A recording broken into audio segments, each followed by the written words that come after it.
Hi everyone, आप सभी को जीके एग्जाम में बहुत बहुत स्वागत है। आज हम लोग इस वीडियो में हिंदी साहित्य के इम्पोर्टेंट क्वेश्चन देखने वाले हैं जो बहुत बड़े एग्जाम में पूछे गए प्रश्न हैं। तो बस आप लोग शुरू से अंत तक बने रहेगा। तो चलिए देखते हैं हम लोग पहला प्रश्न से। पहला प्रश्न कह रहा है यहाँ पर कि हिंदी साहित्य के आरंभिक काल को आचार्य रामचंद्र शुक्ल ने क्या कहा? तो ब्रिगाथा काल कहा।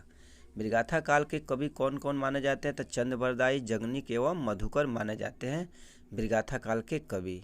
चलिए नेक्स्ट है कि हिंदी कविता को छंदों की परिधि से मुक्त कराने वाले कौन थे? तो सूर्यकांत त्रिपाठी निराला थे। सखी वे मुझसे कहकर जाते प्रस्तुत पंक्ति के रचयिता कौन है? तो मैथिली शरण गुप्त हैं। शिवा बावनी के रचनाकार कौन है? तो भूषण है। कबीरदास की भाषा क्या थी? तो सधु कड़ी थी। चलिए नेक्स्ट है कि पृथ्वीराज रासो के रचनाकार कौन है? तो चंद्रबरदाई है। ब्रिगाथा काल के सर्वश्रेष्ठ कवि किसे माना जाता है? तो चंद्रबरदाई को माना जाता है ब्रिगाथा काल के सर्वश्रेष्ठ कवि। तितली किसकी रचना है? तो जयशंकर प्रसाद की रचना है तितली। अतीत के चलचित्र के रचयिता कौन है? तो महादेवी वर्मा है। नेक्स्ट है यहाँ पर कि पल्लव के रचयिता कौन है? तो सुमित्रा नंदन पंत है। चिंतामणि के रचयिता कौन है? तो रामचंद्र शुक्ल है। चलिए अगला क्वेश्चन है कि जन्मेजय का नाग यज्ञ किसकी कृति है? तो जयशंकर प्रसाद की कृति है जन्मेजय का नाग यज्ञ। चलिए अगला क्वेश्चन है यहाँ पर कि निम्नलिखित में से सबसे पहले अपनी आत्मकथा हिंदी में किसने लिखे? राजेंद्र प्रसाद ने लिखे थे। अवला जीवन हाय तुम्हारी यही कहानी, आंचल में है दूध और आँखों में है पानी, किस काव्य की पंक्ति है? तो शोधरा की पंक्ति है। ठीक है। आंचलिक रचनाएं किससे संबंधित होती है? तो इससे यानी क्षेत्र विशेष से संबंधित होती है। कौन? आंचलिक रचनाएं। अशोक के फूल यानी निबंध संग्रह है कि रचनाकार कौन है? तो हजारी प्रसाद द्विवेदी है। चलिए अगला क्वेश्चन यहाँ पर संस्कृति के 4 अध्याय किसकी रचना है? तो रामधारी सिंह दिनकर की है। संस्कृति के 4 अध्याय। सुहाग के नूपुर के रचनाकार कौन है? तो अमृतलाल नागर है। बैताल पचीसी के रचनाकार कौन है? तो सुरती मिश्र है।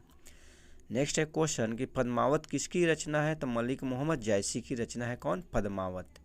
हिंदी साहित्य के इतिहास के सर्वप्रथम लेखक का नाम क्या था? तो गारसा द तासी था।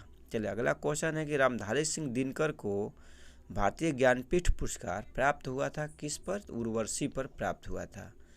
प्रेमचंद के अधूरे उपन्यास का नाम क्या है? तो मंगलसूत्र है।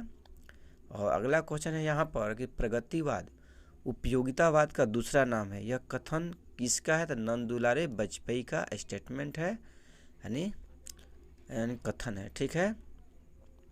छायावाद के प्रवर्तक किसे माना जाता है? तो जयशंकर प्रसाद को माना जाता है। हिंदी के सर्वप्रथम प्रकाशित पत्र का नाम क्या था? तो उत्तंड मर्तंड था। ठीक है। चलिए नेक्स्ट है कि हिंदी के प्रथम गद्यकार कौन है? तो लल्लू लाल हैं। प्रथम सूफी प्रेमाख्यानक काव्य के रचयिता कौन है? तो मुल्ला दाऊद है। अपभ्रंश में कृष्ण काव्य के प्रणेता कौन माने जाते हैं? तो पुष्पदंत को कहा जाता है। नेक्स्ट है कि भूषण की कविता का प्रधान स्वर क्या था? तो प्रशस्ति परक था। तरनी तनुजा तट तमाल तरुवर बहुछाय प्रस्तुत पंक्ति के रचयिता कौन है? तो भरतेंदु हरिश्चंद्र है। तरुवर फल नहीं खाते हैं सरोवर पियही न पान प्रस्तुत पंक्ति के रचयिता है रहीम। ठीक है। श्रद्धा किसकी कृति की नायिका है? तो कामायनी की। नेक्स्ट है कि निर्गुण भक्ति काव्य का प्रमुख कवि कौन है? तो कबीरदास। रामचरितमानस की भाषा क्या है? तो अवधी भाषा है। अगला क्वेश्चन यहाँ पर कि अष्टछाप के सर्वश्रेष्ठ भक्त कवि के रूप में किसका नाम लिया जाता है? तो सूरदास को। सांच बराबर तप नहीं झूठ बराबर पाप इस पंक्ति के रचयिता कौन है? तो कबीरदास है। चंदन विष व्यापत नहीं लिपटे रहत भुजंग इस पंक्ति के रचयिता है रहीमदास। यानी आंसू जो क्या है? काव्य संग्रह है। रचनाकार कौन है? तो जयशंकर प्रसाद है। कूटज के रचयिता कौन है? तो हजारी प्रसाद द्विवेदी है। रसिक प्रिया के रचयिता कौन है? तो केशवदास है। शिव शंभू के चिट्ठे से संबंधित रचनाकार कौन है? तो बाल मुकुंद गुप्त है। अगला क्वेश्चन है कि रानी केतकी की कहानी के रचयिता कौन है? तो इंसा अल्लाह खान है।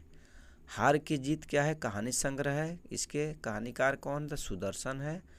तुड़ती पत्थर कविता के कवि कौन है? यानी तुड़ती पत्थर जो है कविता संग्रह है और इसके कवि कौन है? तो निराला है। पंच परमेश्वर क्या है? कहानी संग्रह है। इसके लेखक कौन है? मुंशी प्रेमचंद है। चलिए अगला क्वेश्चन है कि प्रेम सागर के रचनाकार कौन है? तो लल्लू लाल है। दोहा कोश के रचयिता कौन है? तो सरहप्पा है। चलिए अगला क्वेश्चन है कि भारत भारती यानी काव्य संग्रह भी है कि रचनाकार कौन है, तो मैथिली शरण गुप्त हैं। झरना क्या है, काव्य संग्रह है कि रचयिता कौन है, जयशंकर प्रसाद है। भूषण किस रस के कवि माने जाते हैं, तो वीर रस के कवि माने जाते हैं कौन, भूषण। हिंदी का आदि कवि किसे माना जाता है, स्वयंभू को माना जाता है। रामचरितमानस में कितने कांड है, तो 7 कांड है। व्यंग लेखक के रूप में किसे जाना जाता है, तो हरिशंकर परसाई को जाना जाता है व्यंग लेखक के रूप में। चलिए अगला क्वेश्चन है कि आपका बंटी रचना की प्रधान समस्या को उजागर करने वाले विकल्प है तलाक से जुड़ी बाल समस्या। ठीक है।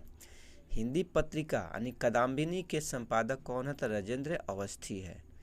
दिनकर किस रस के कवि माने जाते हैं, तो वीर रस के कवि माने जाते हैं कौन, दिनकर। ठीक है। अगला क्वेश्चन है यहाँ पर, चलिए नेक्स्ट क्वेश्चन हम लोग देखते हैं यहाँ से कि दिनकर किस रस के कवि माने जाते हैं, तो हो गया वीर रस के कवि माने जाते हैं। और नेक्स्ट है यहाँ पर कि निराला को कैसा कवि माना जाता है, तो क्रांतिकारी कवि माना जाता है।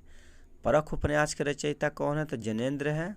हिंदी गद्य का जन्मदाता किसे माना जाता है, तो भरतेंदु हरिश्चंद्र को कहा जाता है हिंदी गद्य का जन्मदाता। अगला क्वेश्चन है यहाँ पर कि कवि कालिदास की अभिज्ञान शकुंतलम का हिंदी अनुवाद किसने किया था, तो राजा लक्ष्मण सिंह ने। चलिए नेक्स्ट क्वेश्चन देखते हैं हम लोग। देखिए यहाँ पर क्वेश्चन है नेक्स्ट है कि किस काल को स्वर्ण काल कहा जाता है, तो भक्ति काल को कहा जाता है स्वर्ण काल। सूरदास के गुरु कौन थे, तो वल्लभाचार्य थे। कामायनी किस प्रकार का ग्रंथ है, तो महाकाव्य है। गागर में सागर भरने का कार्य किस कवि ने किया है, तो बिहारी ने किया है। महाभोज रचना की प्रधान समस्या को उजागर करने वाले विकल्प क्या है, तो राजनीतिक समस्या। ठीक है। चलिए नेक्स्ट क्वेश्चन यहाँ पर है कि वापसी किस विद्या में रचित है, तो कहानी में। तोड़ती पत्थर कैसी कविता है, तो यथार्थवादी है। फणेश्वर नाथ रेणु किस राज्य से संबंधित है, तो बिहार से संबंधित है। विद्यापति की पदावली की भाषा क्या है, तो मैथिली है। बिहारी किस राजा के दरबारी कवि थे, तो जय सिंह के। और नेक्स्ट है कि शेष कादम्बरी के रचयिता कौन है, तो अलका सरावगी है। राग दरबारी यानी क्या है, उपन्यास है, के रचयिता कौन है, तो श्री लाल शुक्ल है। पूस की रात क्या है, कहानी संग्रह है, इसके रचनाकार कौन है, तो मुंशी प्रेमचंद है। ध्रुव स्वामिनी क्या है, नाटक है, के रचयिता कौन है, जयशंकर प्रसाद है।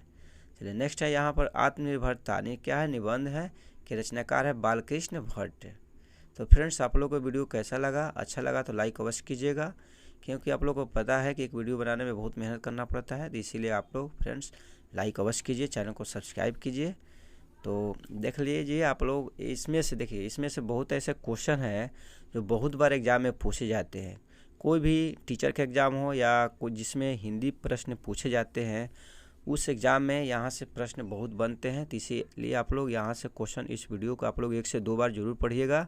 1 से 2 बार पढ़ने के बाद आप लोगों का मतलब याद हो जाएगा, ताकि एग्ज़ाम में आप लोगों को कोई क्वेश्चन छूटे नहीं। तो मिलते हैं आप लोग से नेक्स्ट वीडियो में, तब तक के लिए ओके बाय बाय।